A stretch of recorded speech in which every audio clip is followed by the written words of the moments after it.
আসসালামু আলাইকুম প্রিয় বন্ধুরা, আমরা প্রবাস জীবনের কিছু ভাই বিরাদারের মন্তব্য নিতেছি। ভাই, প্রবাস জীবনে কেমন কাটালেন? প্রায় প্রবাস জীবন হচ্ছে একটা কষ্টের জীবন, বুঝছেন? প্রবাস জীবন এটা বেশি একটা ভালো না। ওখানে আমরা তো অভাবের সংসার, বিদেশ পড়ে থাকি, ফালায়, ঠিক আছে? প্রবাস জিনিস এটা ভালো না, বুঝছেন নি? আমরা এখন না পেরে প্রবাস করতেছি।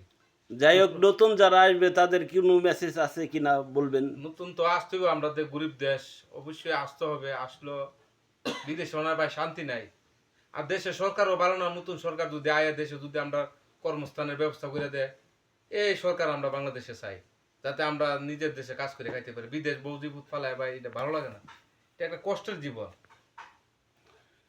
হ্যালো গাইস, আপনারা তো শুনলেন এক প্রবাসী ভাইয়ের কণ্ঠে মধুর সুরে একটি বয়ান।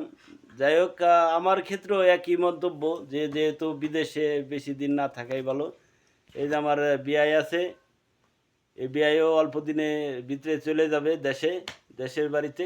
আপনারা যারা নতুন আছেন, বিয়ে করার আগে বিদেশ করেন, বিয়ে করার পরে বিদেশ করেন না, তাহলে অশান্তিতে দিন দিন যাপন করবেন।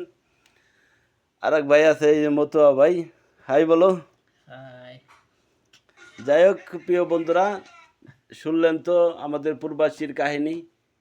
যারা আসবেন নতুন, যারা বিয়ে করার আগে আসবেন বিদেশে, সবাই ভালো থাকবেন, সবার সুস্বাস্থ্যতা কামনা করছি। আল্লাহ হাফেজ।